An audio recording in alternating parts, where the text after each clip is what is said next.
Jesus Christ is risen. It's the good news all the world needs to hear, and you can help deliver the message.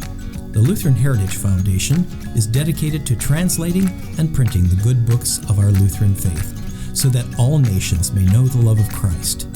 In more than 140 languages, LHF provides Bible storybooks, small catechisms, devotion books, and more that proclaim the Easter message. Learn how you can help at lhfmissions.org.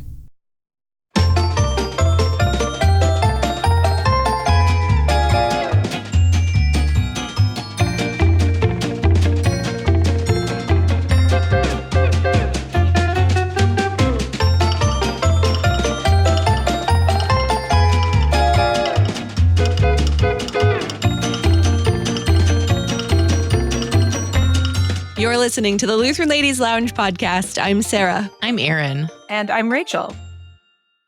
Today is exciting because we are debuting another series because once again, there's more people to talk to that don't fall into our normal categories.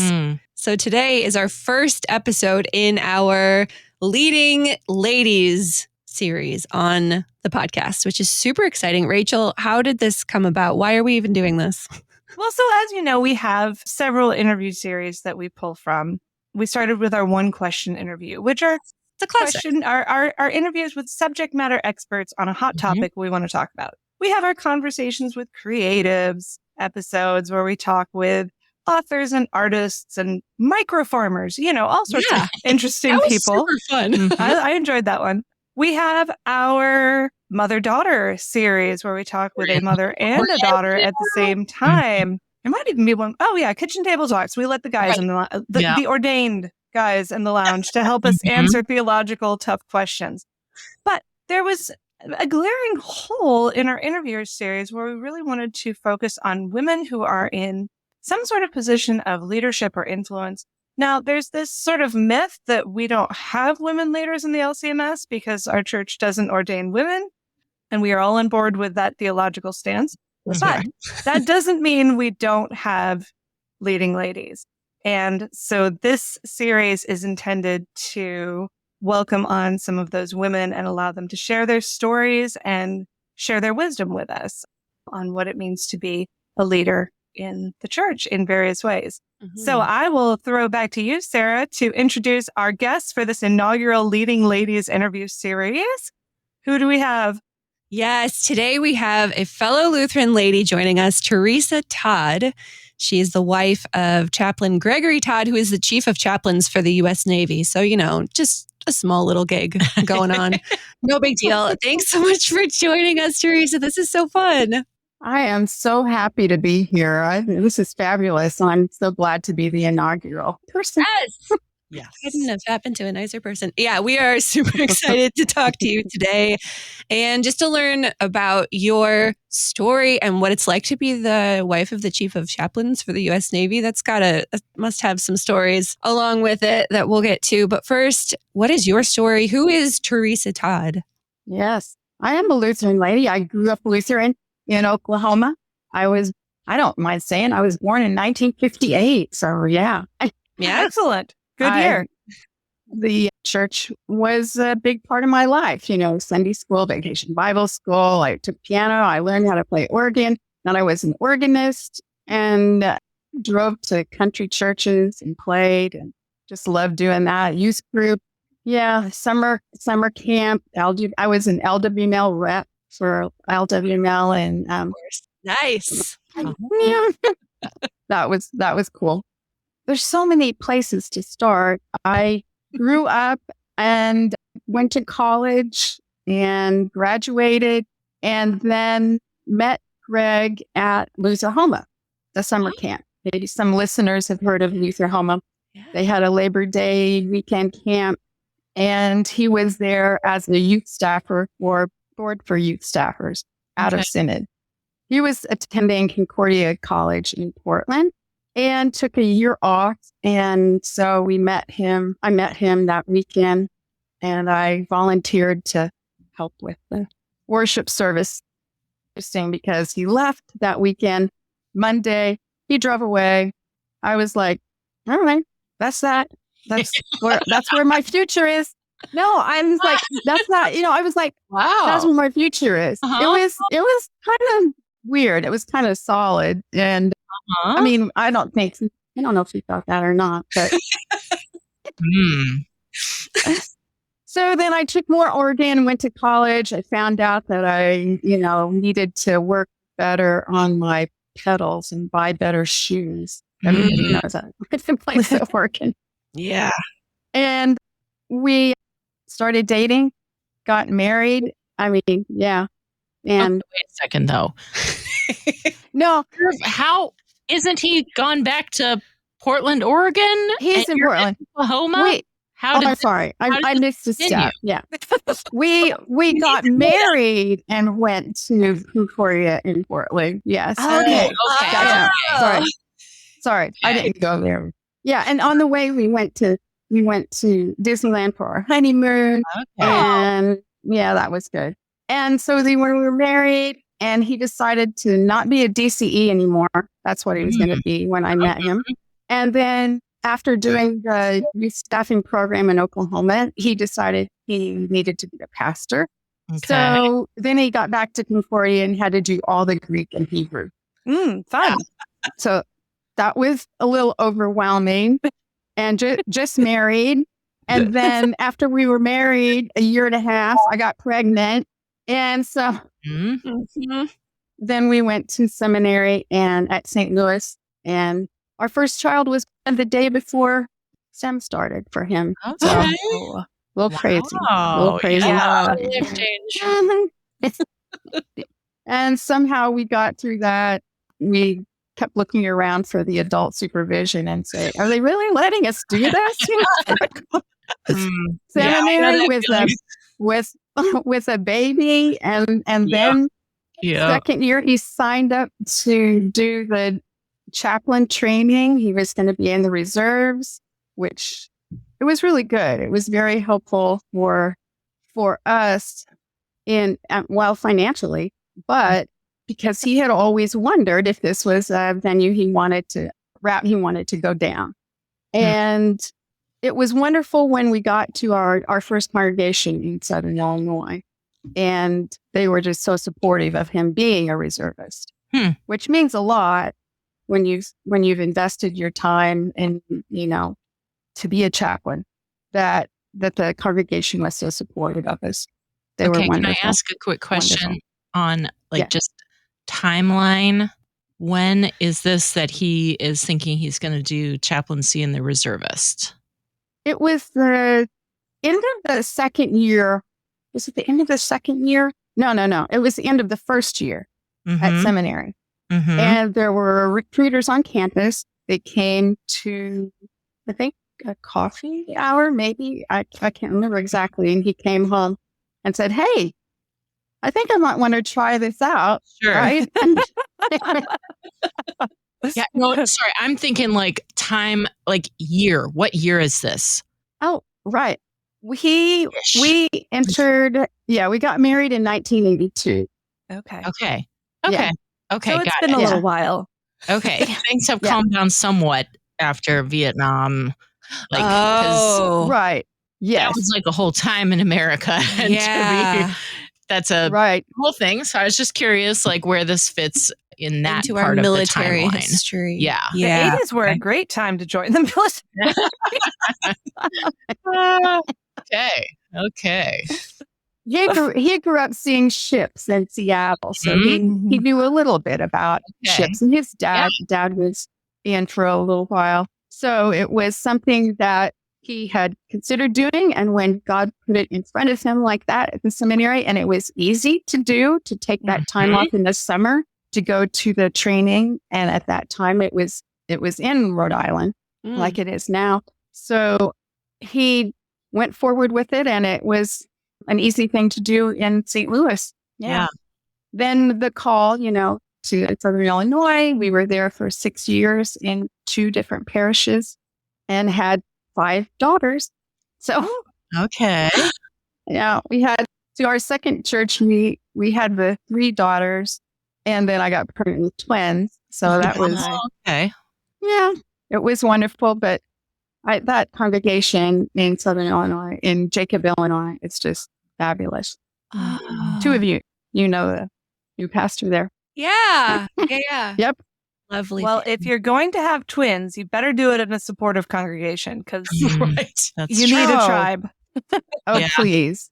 They were so helpful. I mean, they would come by and say, I'm here to pick up your laundry. Like, okay, here, take it.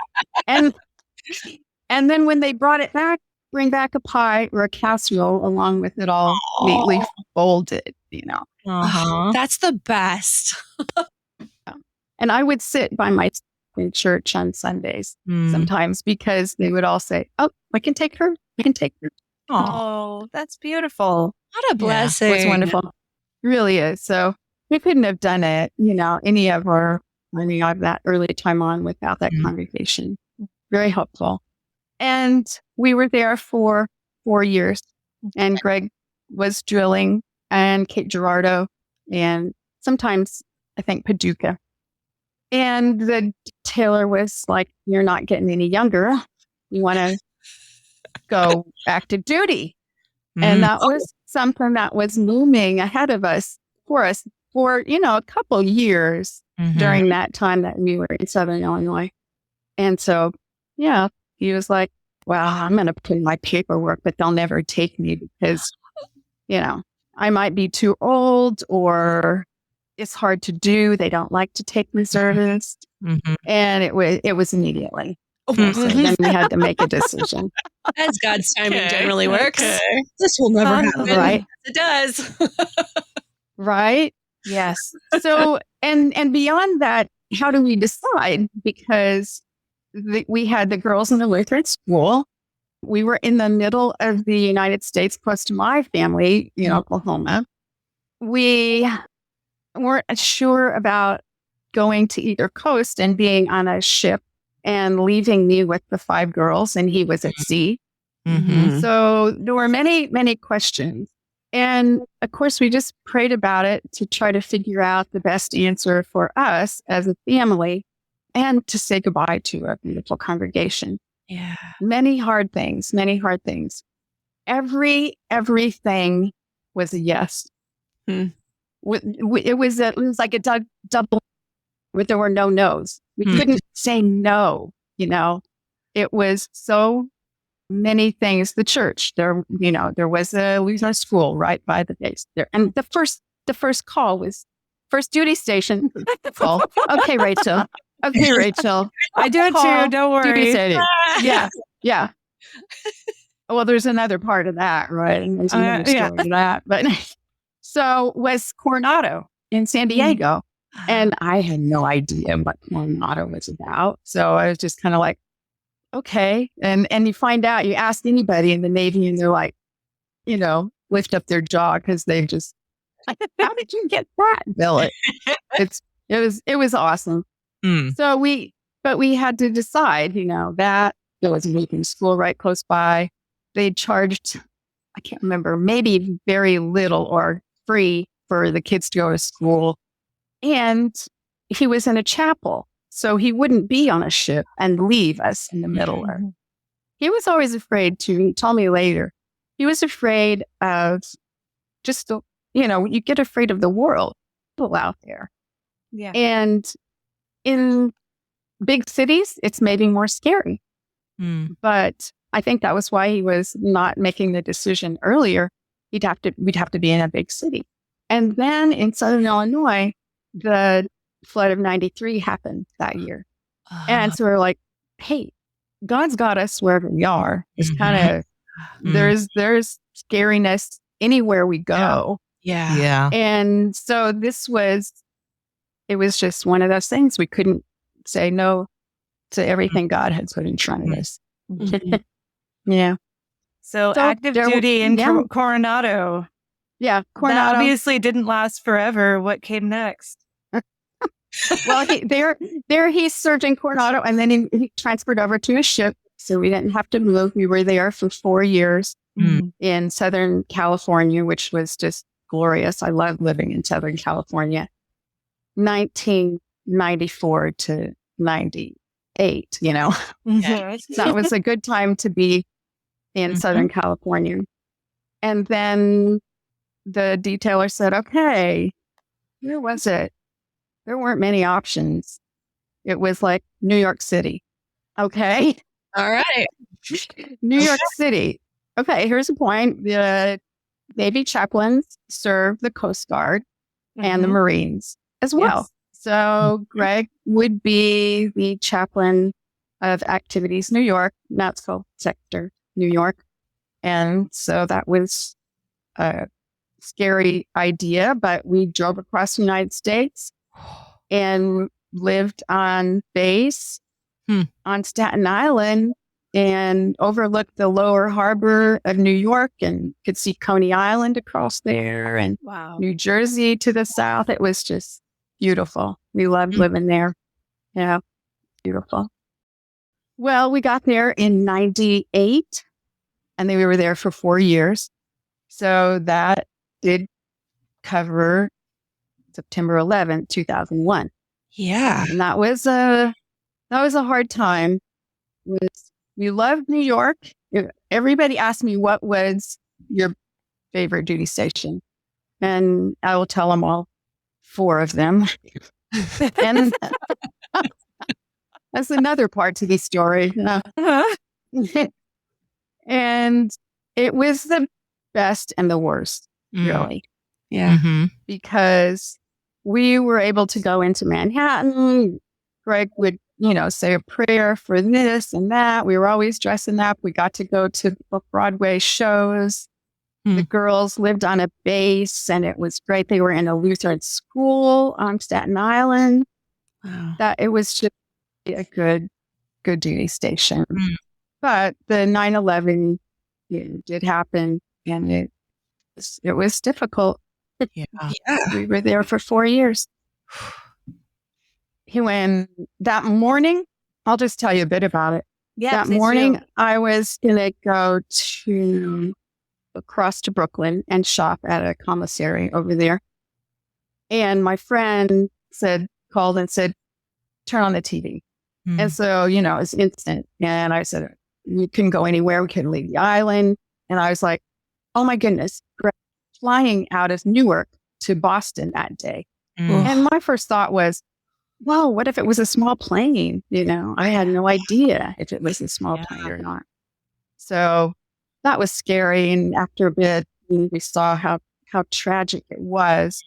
And then all of us on the base got together and watched. And it took him forever to get home because he was in the air when he was flying. So goodness. And thankfully, someone was able to drive him home and they let him across to get back. But there was a lot of fellow chaplains that came in to work that time to be at the morgue and to be at the ground zero. So, yeah, it was a part. It's hard to talk about. I know Greg doesn't talk about it much. We live a lot of it, but it's there, of course. Yeah. As a memory, part of our story. Yeah. And it's events like that are why we do what we do, why they do what they do, is to be there with the Word of God and His grace in the darkest moments, even if you don't want to remember them afterwards. Right. I don't remember what time it was. It must have been when I don't remember what year that movie came out. He was telling me the other day about watching when we went to see it. And it was one of the transitions from one job to another, just questioning about call. If, how can you compare a call to a parish and a call to chaplaincy? Right. And of course, we ask that all the time. Yeah. But it is. Yeah. It is a call. Absolutely. The call. And that's what you think of initially when you think about going into the chaplaincy like that.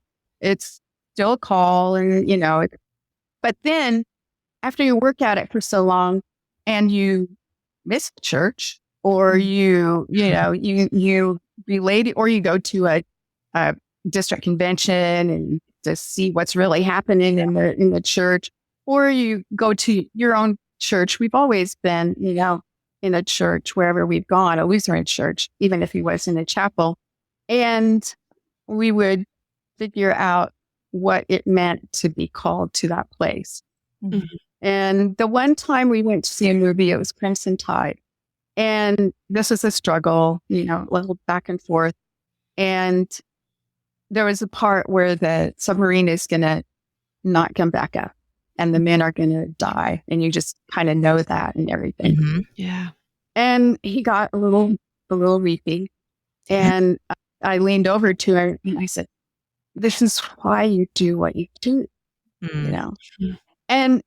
And I look back on it and he'll say, well, that meant a lot to me. And I'm like, and you, as a wife, you reach out and there's times when you feel like there's something you need to say to him, be encouraging or positive. And so I mentioned that to him, this is why you do what you do. And I kept thinking, he's like, yeah, because I care for these people and love them, and they need to see that they're loved before they go to a situation like this where they're facing their death. Mm-hmm. So that's the calling right there. God has him in that. Yeah. Mm-hmm. So it's funny when you remember things or don't remember things. Someone reminds you of something and you're like, oh yeah, I said that. I don't know. Yes. Right. Well, if you remember it, I probably said it. That's right. Right. And that it's different. It's a calling, like Erin, you working with missionaries, Mm-hmm. right? I mean, and so as missionaries, we are in a field that is unique and different from a regular congregation. Yeah. Yeah. And I mean, So- the LCMS has had, I think it's always been, or if not always, then for a very long time, the chaplains have always been put in the mission department. Yes. So like the Mhm. Ministry of the Armed Forces is part of the Office of International Mission Yeah. because chaplains are sent in a very different way than the parish pastor is. Yeah. Before Ken received his commission as a chaplain, he received his call documents from the the Board Office of International Mission. And Yep. you know what? That Yeah. meant more to him Mm, than the officer's commission, mhm. was this feeling of being, well, not just a feeling, the reality Yeah. of Yeah. being called as a pastor. Yeah. And he was installed before he was commissioned. Yeah. Uh-oh. Teresa, this Yeah, last but- weekend, I heard Chaplain Craig Mueller. I was at an LWML convention, and I heard him give a presentation about Ministry of the Armed Forces and the chaplains. And one of the things that he talked about was how chaplains in particular really are standing very clearly in sort of the two kingdoms. And I wondered if, I don't know, I didn't tell you this question in advance, so we'll see if it's fine. But like, do you feel that at all in your role as chaplain's wife? Do you feel like you engage more with the two kingdoms, I guess, or engage with them in a different way than you did as a parish pastor's wife? I don't know if that Undoubtedly. makes sense. Oh, Yeah. undoubtedly. Okay. Right. Because when I'm with the Lutheran wives, at the conference and everything, it's a different level of connectivity when I see Rachel. And it's a good thing, but it just reminds me that God gives me that connectivity. And all of the chaplains have that within their own faith tradition. They all are allowed that time to be with their own faith tradition and have that connection. So that is a blessing for sure.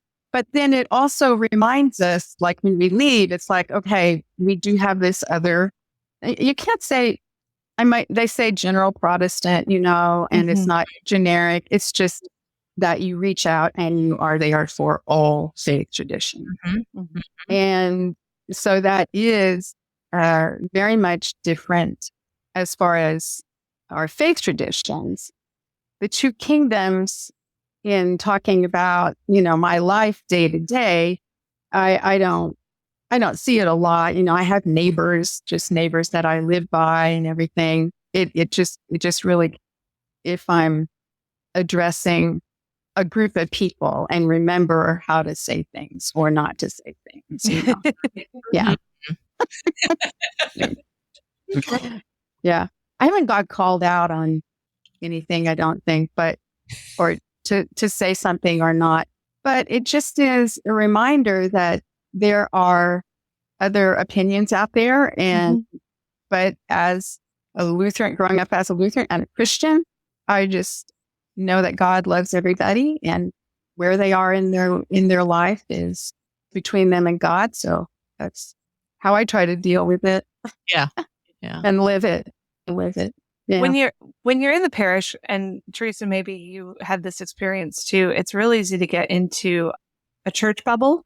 The Lutheran bubble, we call it. And I definitely experienced it when I was working in the building where Sarah and Erin are sitting right now. Oh, yes. Right. Getting involved in the military chaplaincy, the bubble just pops. There's no bubble. Yeah. No. Yeah.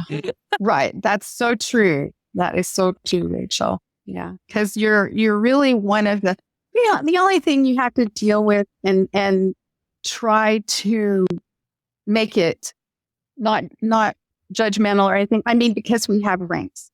And so you have ranks and you have enlisted members and so a lot of the groups that I've been involved in, it kind of fades away, but it's still there. It's not like it used to be. When we were first in 86, it was much more divided. It's become less so in recent years and very across the board. Yeah, it's fine. I don't know if you found that, Rachel. I think, yes, there is definitely more awareness of ranks in the military than outside of the military. But I'm thankful that it's not as rigid as I hear people, tell me about from the past, folks who have been in for a long time. And I think that's a good thing, in that we can all regard each other as just fellow people a little bit more. Mm-hmm. Absolutely.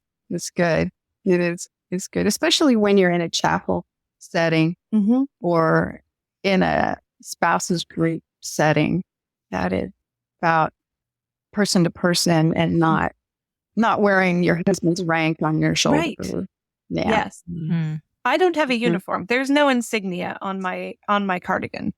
So it just, I think, frees me up. And maybe this is something that chaplain wives are more free to do because we don't have a rank, that we can just be that bridge person because we don't have to say much about ourselves if we don't want to. And fly under the radar a bit more. Right. You're probably a little bit closer to being just a past life than I am. So yes. I know if you remember that time, then yeah. There's not much flying on the radar for you. I know. We'll just acknowledge that right out. Yeah. That's fair.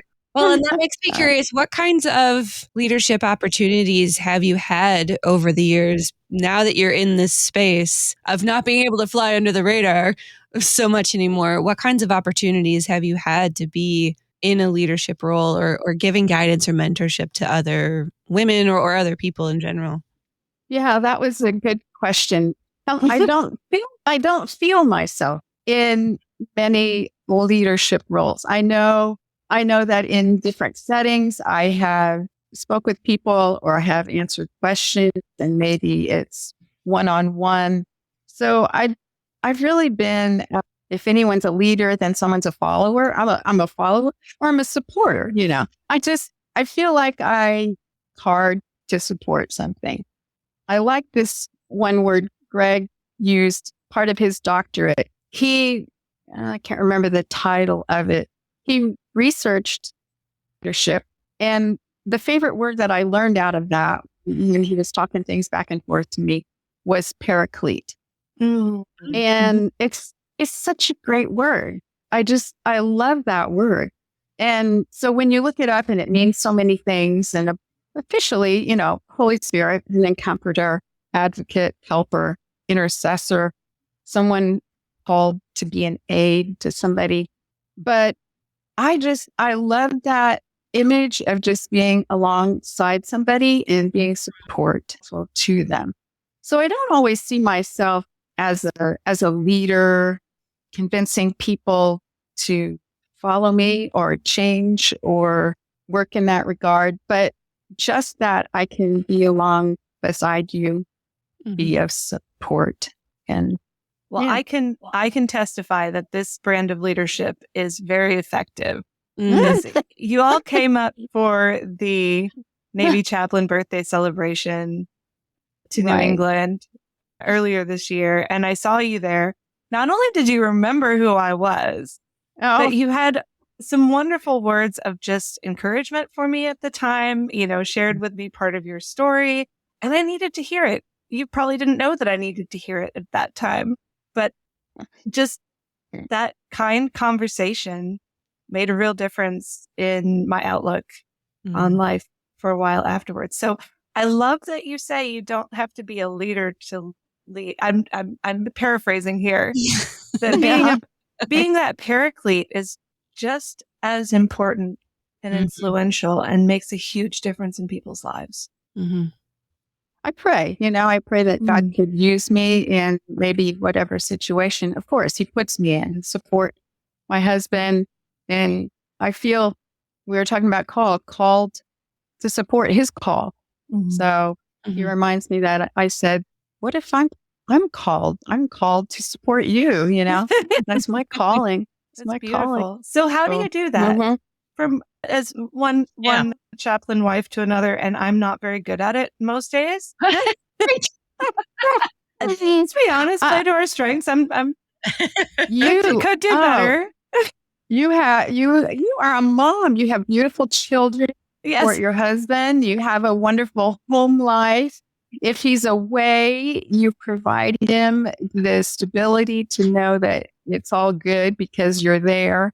And that's huge. That is huge. That's a topic among military spouses. Occasionally, I don't wear my rank and I don't have a job. I don't need to do anything, but there's still some expectations to be involved to some degree. But it's so whatever you do you, and you have gifts.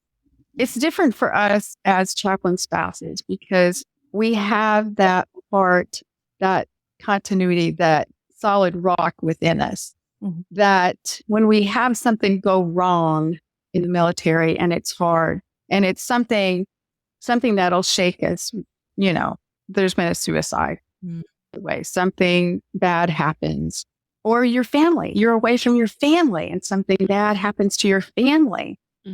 But as Christians, we have that, it's bad things happen, but we have that kind of like a rubber band. It brings us back, it just brings us back because that resilience is our faith and God places that in us so that we do have it. So that's been huge for me to know just for all of my life that I have that is there. Do you ever find yourself in a position where, because I do, where you find yourself needing to encourage your husband in his faith or in his faith and his work and the intersection thereof? How do you do that? Well, that one thing I said, with the reminding him his call. And it's a hard time because you have found probably it's hard, Rachel, when you move from place to place. And because the military moves you around so much, it's like you're starting over again. It's a different kind of job, a different position. You're working with so many different people. And I think that's been one of the harder things to deal with is, of course, the change for your family. You got to find a new dentist. You got to find a new everything. And the moving is hard. So remind me again where you wanted me to. How do you support your husband in his faith? Right. When things get hard, and acknowledging, as I ask this question, that oftentimes the worst days he can't tell me about Yeah. The encounters That's that true. really shake him because of his, confessional seal, he can't talk about. I just have to figure it out. And I know that's got to be your experience as well. So how do you Absolutely. navigate that? Right. And why do we want to help? We are there helping. We do that, what we do every day. We do the laundry, we cook the meals, and then we help them to stay focused on where they need to be. That's a hard question, because do we do that just by being the routine and providing the routine? And to answer the specifics, it's kind of hard to say what would work best besides, well, let's sit down and read the Bible together, or let's pray together. And then trust that God would move you beyond it at that time, and trust that his call is still there and playing on his heart. There have been times, sure, that I think we all do that in any field that we're in any job that we're in. So we just try to make it as normal as we can. Yeah. No, that's a good reminder that normal is sane and good. And after you've been completely drugged through the spiritual mud during your workday, to be able to come home and see normal is a great gift. Yeah. It really is. It is. And so we don't know, because we want to know how their day went. And if we see them stressed, we want to make them not be stressed, and we want to make them happy. Yeah, it's hard. I know. I think we missed like the rest of our life, because we went to New York. We went to North Carolina for 12 years. Well, I wanted to hear the rest of it. Let's circle back and finish this story now that we've had some other chit chat. Yeah, we took a break. Now we're gonna pick it up again. Yeah. So we were in North Carolina for 12 years, which is kind of unheard of. I'm embarrassed to tell that to people, when they ask, where all have you been? Have you moved like every 2 years? No. It's actually reassuring to me to know that can happen, because that sounds pretty good to me. I don't know. To me, that sounds like getting upgraded to first class. I always like the sound of it, but then I'm like, it's gonna ruin me forever if it ever happens to me. Yeah. But it was great.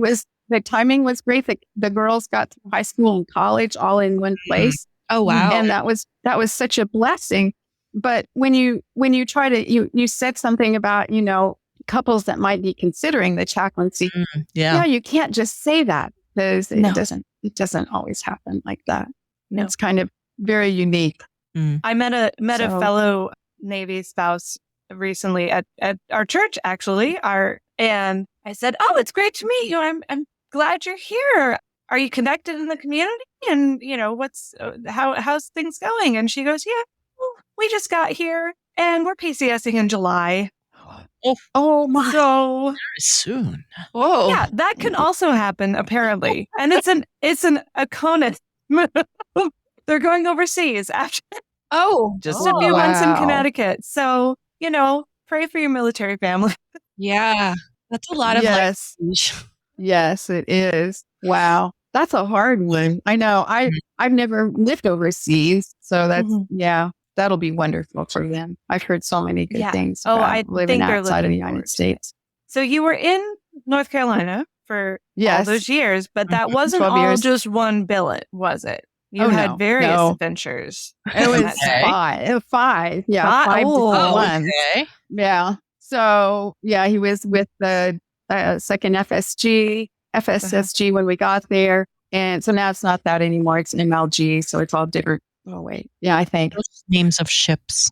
No, it was working for the Marine Corps at that time down in Jacksonville. It was with the Marine Corps. And so that was at Camp Lejeune. And then he worked on Camp Johnson with Crest, which trained the RPs, the religious program specialists, that support chaplain. They're not necessarily like Christian or faith or end up from a church or anything. They've just been assigned this position within the Navy. Huh. Some of them want it, and some of them, that was all that they could get. So it's really great because you see these RPs that their lives are impacted then by being involved with chaplains. So it's really, really cool. We love our RPs. They're somewhere in between an administrative assistant and a bodyguard. And it's a really cool thing to do. Because chaplains aren't allowed to carry weapons of any kind. So it's good to have some people around them who can take care of that if they ever happen to need it. Interesting. Right. The behind the scenes that the rest of us don't know. Yeah. We do love our RPs for our chaplains. They're very big support. Yes, definitely. So he was at the school for training those RPs, and then went to the USS Kearsarge. It was in the dry docks in Portsmouth, Virginia, which was only about 4 hours away from where we were. So he would drive back and forth. We had girls in college. We didn't want them to lose their in-state tuition. And so I stayed in Jacksonville house, and then he drove back and forth. So that was the only time. I mean, sometimes you have to come to a decision. We had said we would never be divided. He would never be a geographical bachelor and live or be assigned away from me. And I don't know if you discussed that at all, Rachel. I mean, that's a hard thing. You can't discuss it till you get to that point. Really. Yeah. No, we've always said we'll never do it until now. We're looking at 2 kids in college, similar situation. And we're like, well, if it comes up, we might actually do it. I don't want to. I love him. I like spending time with him, but you got to make those decisions as they come. Yeah, that's you true. may surprise yourself. Right. This one was one that it was easy because he lived on the ship, and then he drove home most weekends, every other weekend. So it wasn't too bad. And then he came back to Jacksonville. The detailer was like, okay, where do you want to go? Oh, we could go here and there and there or there. And they go, nope, that one closed. Nope, that one closed. That option's not anymore. Well, we have this place. You could do the Marines again in Camp Lejeune in North Carolina. And he's like, well, that works out. I have a wife and a house there. So just a couple things. So he did 2 more tours there in Jacksonville. So for the total of 12 years. It was a blessing, but I was ready to move on. If I'm going to be a Navy spouse, you get used to not sitting in one spot, or, you look for the next thing, which is going to be Rachel. You get used to it. You kind of start looking used to it. Yeah. And I guess it would be a weird thing. That old recruiting slogan, join the Navy, see the world, is not the same as join the Navy, see Jacksonville, North Carolina. For 12 years. Right. So, but it was great to be there, and I really appreciated it. But I don't know what that's going to be like when we retire. I mean, we're going to be okay. It's time to move again. RV I don't. Yes, RV. That's what I'm thinking. RV. In fact, that's so crazy. Tomorrow we're gonna go looking at RVs.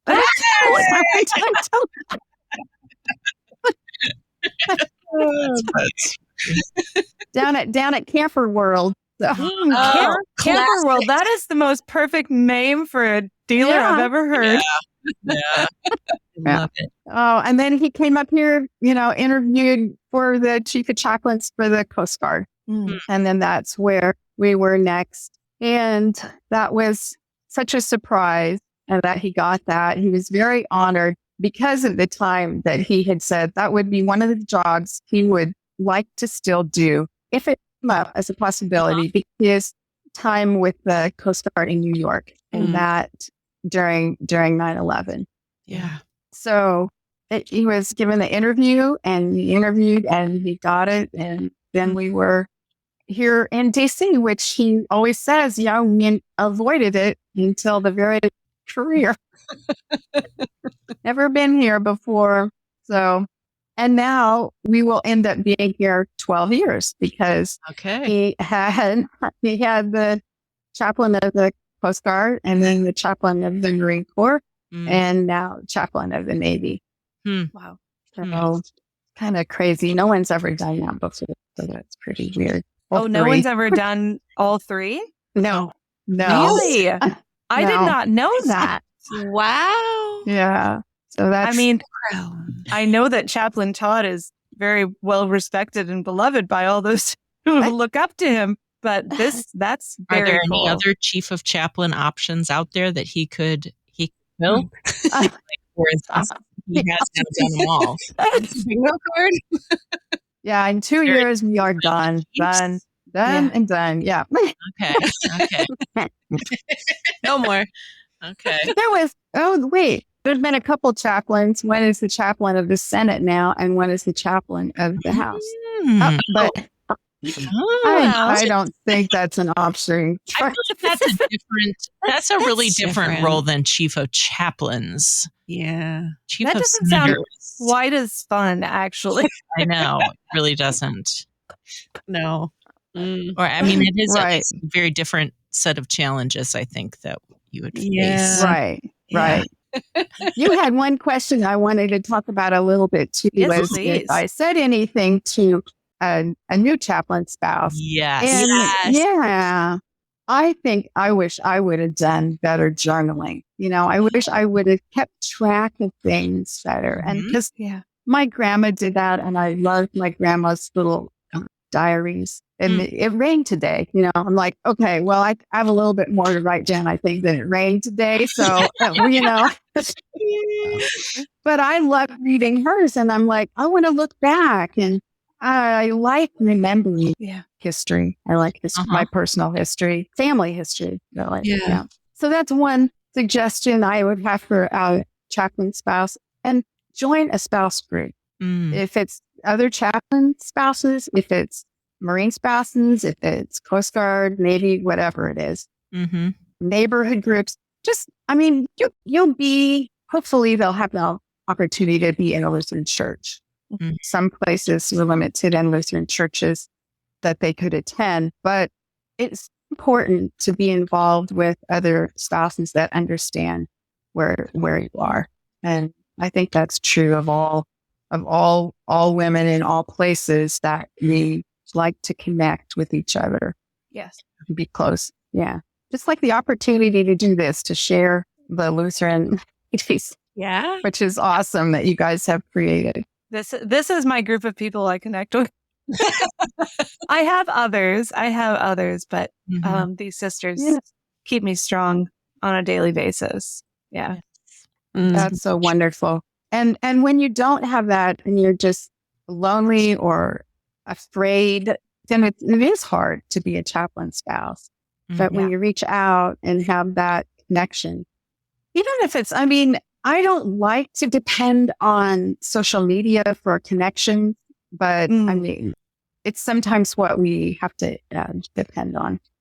But outside of that, it's better than nothing, but it's so not ideal. I know our first duty station, we picked up, moved across country, knew nobody, and then the pandemic hit. And that was so miserable. Yeah. And it's been night and day with the second one, where we're able to get out. We have a wonderful church in town. We have homeschool groups. We have, it has just, life is so much more beautiful and rich when you connect. Yeah. Sure. Even if it's not forever. Right. Because it is limited at times in the military. You would be with them, and then you wouldn't be with them. And then if they're military and Navy, you might be with them again wherever you move. Right. Yeah. It's never say goodbye forever. Yeah.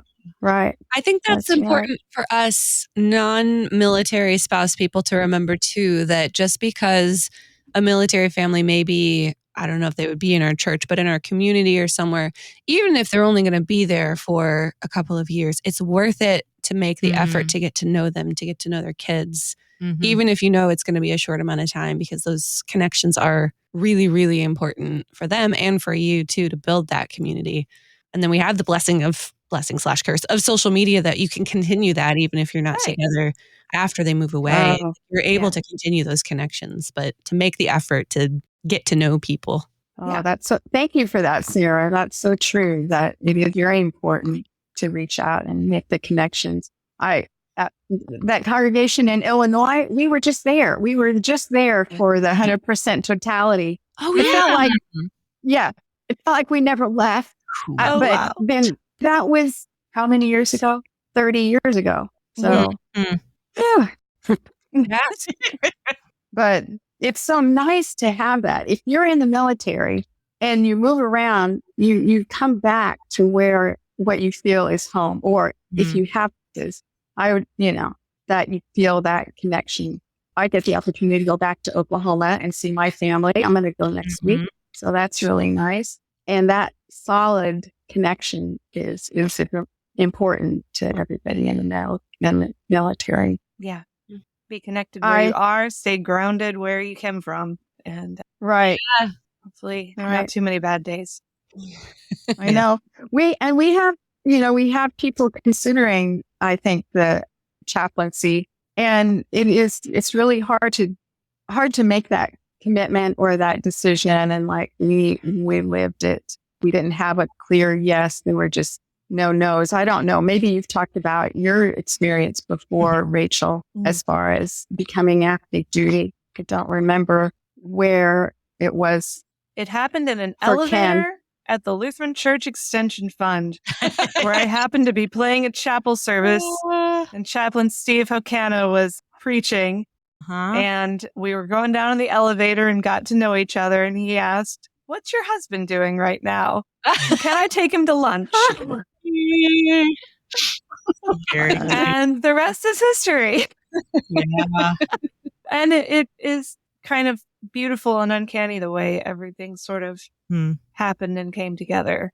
It is. It's hard to say goodbye to family. I'm sure it was hard. I don't know where you were, your first church. Hard to say goodbye to your church, your parish, or if you're close to your family members. Yeah, Right. we will move from 7 hours to 15 hours and have never lived closer than that. For me, even further from my husband's family. And it is. Yeah. That's the hardest thing is watching everyone get older and being separated. But I love your It is. example of stay connected Yeah. and stay grounded. Right. Fly out to Oklahoma regularly, except it's Very Michigan for important. me. So Yes, Yeah. Michigan. Same. We just got back from Washington State. We were visiting Greg's mom for her 85th birthday. So that was wonderful. And you do. So you make a commitment. It's very intentional to get to see your family and to go see them then. yeah, you have to Thankful, actually work though. at it. Right. Right. But when I have one story on our daughter, Madeline, when she was younger and Greg was on a ship and he wanted to try to call her for her birthday. And so this was in 1995. I can't remember how old she was, but she wanted to make sure she was very scared to talk because she didn't want to say anywhere in her sentence the word over because she was on a line that she had to say over. And that was the only way we could talk to each other. We had a phone call. So she was kind of afraid that she would say in her sentence to Dad. And that was really cute. So communication has come a long way. We didn't have email. We, now and didn't have phone calls. Yeah. Yeah. The Marset line. That was it. Yeah, the phone calls are not, even today, aren't anything you can rely on. I know the very few phone calls I got when Ken was deployed usually involved every other sentence him saying, "Hang on, someone's landing a jet on my head." And we'd have to pause for a couple of seconds. That ship design. I know the chaplain always ends up under the landing trap. Yes. Oh, that's funny. Hey, have either of you ever gotten to go on to an aircraft carrier? Like, have you been able to go absolutely. on it and like Oh, walk yeah. around and see things? Yeah. It's Okay. it's very cool. Okay, If you nice. ever get the chance. In San Diego, they had a Easter sunrise service on the deck of the Constellation, USS Constellation. And that was really cool. That'd be really cool. And I think, Cool. yeah. What's your Lots of- favorite Navy ship to just be on? I know it's a weird question. This was not on the prepared list, but now I'm totally curious because I've been on an aircraft carrier, but I haven't been on most of the others. Oh, well, the aircraft carrier is amazing just because of everything that's on it and how huge it is. Huge, huge. And that's wonderful. Well, overall, I really enjoyed the Coast Guard ships on boats. The Coast Guard boats I was on too. They were smaller and they had a smaller community. Maybe that's a good one. And then I'm not surprised. As soon as I asked that question, I'll bet she's going to say Coast Guard cutter. Coasties are just wonderful. We have a ton of them here in Connecticut because the Coast Guard is right across you're the so river. Close. The journey. You're right. It is a wonderful community, and it's wonderful that Navy chaplains get to sort of participate in that world sometimes. It is. Well, I hope you get a turn at that. So that would be fun, Rachel. That would be awesome. Yeah. Am I allowed to say coasty now, or am I not? What's your favorite Navy or coasty jargon? Oh, yeah. What's your favorite? Oh, boy. Most of it can't be said on KFUO. Probably not. I know that Rachel would never love something that couldn't be said on KFUO.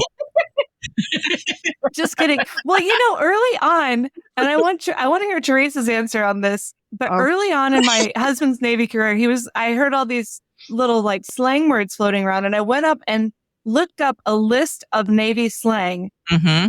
And about an hour and a half later, I came away from the screen with my jaw down around my navel going, I had no idea. You all are terrible. So that's a loaded question you ask. But now that you've asked it, I would love to hear the answer. Oh, some bad ones. Yeah, not so kind ones, not ones you can put on, family radio. But I can't even think of anything right now that would stand out. When you're on the spot, like I know absolutely no slang. None. Right. The one I think is most evocative, I won't share on air. So okay, ask me privately. No, well, you'll just let people look them up themselves. Yeah. Oh yeah, no, don't. Just don't. Oh. Yeah. Okay. Well, we'll stick with coasties. That's my new favorite piece of jargon. Yes. Oh yeah. That's fun. I like that one. Well, and all the ones we use all the time. We're going to the head. Oh yeah. I'm going to the head. That's a normal thing in our household. And I don't know if people in the military use ETA. We always use ETA. What's your ETA? Well, you and I confirmed we confirmed the time as 1400 I. Oh, right. Yeah. That's right. Or a lot of times I'll just write, when someone texting, I'll write GTG.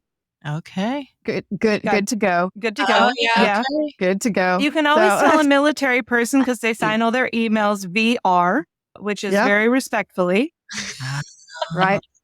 Yes. Not just respectfully, very respectfully. But you're right. The head thing, you guys know what it means to hit the head, right? Go to the bathroom. Yeah. Yes. And the worst sign in the world is this head secured. You know what secured means? No. Locked. Unavailable. Closed. Yes. See, my grandparents were in the military, and so I grew up in a household where that was the jargon we used. Okay. Yeah. My family has zero military connection. None. I don't know how it's rare. I get that it's rare, but somehow my family has not. My sister almost. She, in an act of defiance and rebellion, was going to join the Navy, and we're like, this seems like a bad fit. And she realized it was indeed a bad idea. She wanted to rebel, and joining the Navy was not the way to defy all authority. Yeah, no. So that was the closest we came. I'm going to say, Erin, if your sister is anything like you, I'm not sure the military would be a good fit because you speak your mind, and that doesn't always play well. Yeah. Yeah. Yeah. But I love hearing the stories. And I do have connections via friends. Yeah. So Oh, good. yeah. So what's next for you? That's nice. Yeah. You said you guys have 2 more years. You're shopping for RVs and Mhm. looking at a well-earned retirement, unless the Navy comes up with something else even better Right. to do. Right. Or unless there's something else out there, like, Right. who knows, teaching, advising, a board. There's other options I know that might pop up for Greg. So if that does, it'll be good. We aren't really landed, then you can just move there in our RV and be amazing. That's true. We're ready. We'll be ready. Well, I know that whatever you do, you'll be serving the Lord and taking care of each other and using your gifts, which for both of you are substantial. Oh, So that's exciting to think about, and we'll be following your story to see what happens in the future. Because I know it's still going on, this story. You started it, you paused it, you continued it, but you have not finished it. Yeah. that's so true, Rachel. Thank you. Thank you.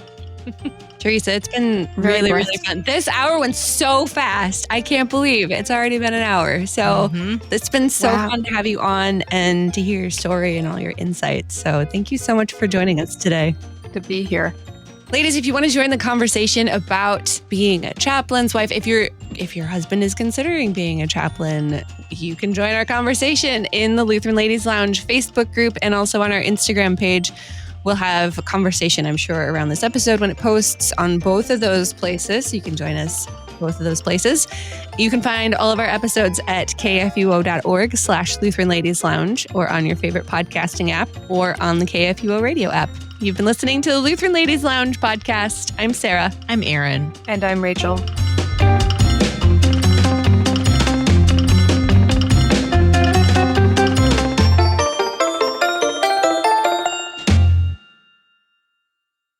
Views and opinions expressed on the Lutheran Ladies Lounge podcast may not represent the official position of the management or ownership of KFUO Radio, the Lutheran Church Missouri Synod. The Lutheran Ladies Lounge is produced by KFUO Radio and available at kfuo.org or wherever you get your podcasts. Don't forget to hit that subscribe button and leave a review for us too. If you love the Lutheran Ladies Lounge podcast, consider financially supporting our producer, KFUO Radio, so we can keep doing what we do. Find out how at kfuo.org/give.